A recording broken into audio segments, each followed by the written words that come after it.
In this speech, the wedding customs of India are explained. The speech was delivered a short time after the speaker married a man who had been chosen by her parents. Hi. Can any one of you guess what this fabric and this jewelry could be related to? Well, this is part of the costume of an Indian bride. Out of all of you here in the audience today, some are married, some have been married, some are about to get married, and some have vowed never to get married. But most of us at some point in our lives give marriage a serious thought. Well, I'm from India and I recently got married according to Indian customs. Today I'm going to share with you marriage customs from northern India, especially from the state of New Delhi, where I am from. Let's begin with the preliminary stage of the wedding. Most marriages in India are arranged by family, friends, or relatives. As soon as a boy or a girl approaches marriageable age, the family and friends are on the lookout for a prospective bride or groom. They usually ask the individual what he or she is looking for in a life partner, and they accordingly suggest someone who they think is suitable for them. Now, their opinion could be very different from yours, but they suggest anyway. Or what they do is they place a matrimonial ad in the newspaper. That's very strange, but they do that, and they select from the people who respond. Now, this is a very preliminary stage and no commitments are made as yet, but the people chosen or selected are already screened on the basis of their family background, their education, their religion, and their age, and etc. After that, the boy and the girl are given a chance to know each other. And if they decide that they do want to get married, then announcements are made and they are formally engaged. Let's start with the preparations for the wedding. Indian marriages are elaborate affairs and detailed preparations are made well in advance, at least 5 to 6 months prior to the wedding. These preparations include dowry, which is another name for gifts exchanged between the bride's family and the groom's family. Other preparations include shopping for clothes and jewelry. Now, gold jewelry is traditional and is very customary. Let me show you a slide of myself on my wedding day to give you an idea.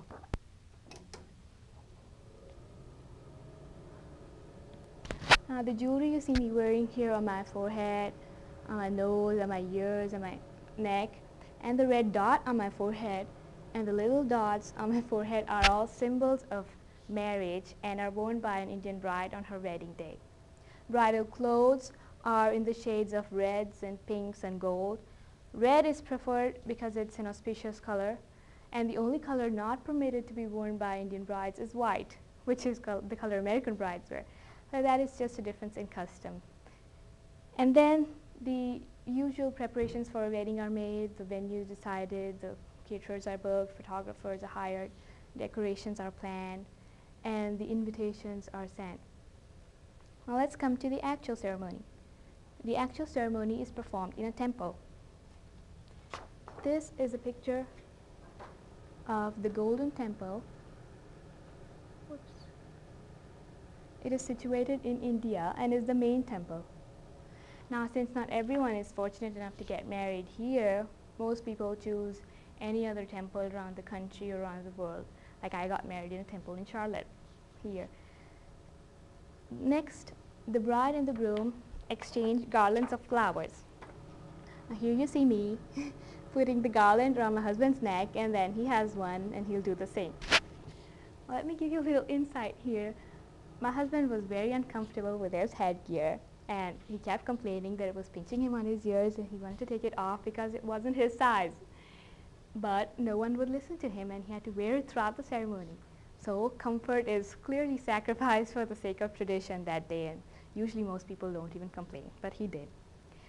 Well, the next step is a priest reads from the holy book and performs the actual ceremony. Here you see the priest. He's reading from the holy book, and the bride and the groom circle around the holy book 4 times, each circle signifying a vow they make to each other. I know this looks very strange to you, but this is how it's done. They circle 4 times, and each circle signifies a vow. And so that ends the ceremony. But after that, the bride is carried in a silver palanquin by her brothers and taken to the groom's house. me show you what I'm talking about. This is not for my wedding, but just a picture to show you. This is the silver palanquin decorated with flowers. Bride sits in here and is carried by her brothers from the temple to the groom's house.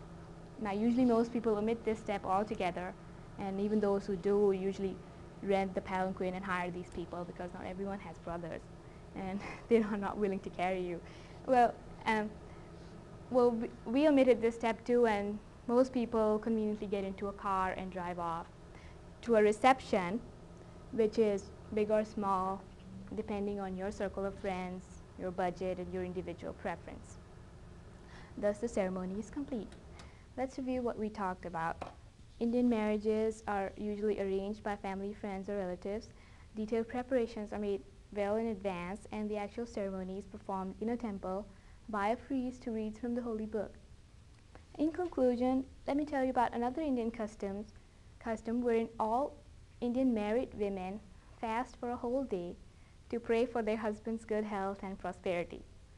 Now, this is not compulsory. Nobody forces you to fast, but still, most Indian married women do it, and I did it too, and that too here in America.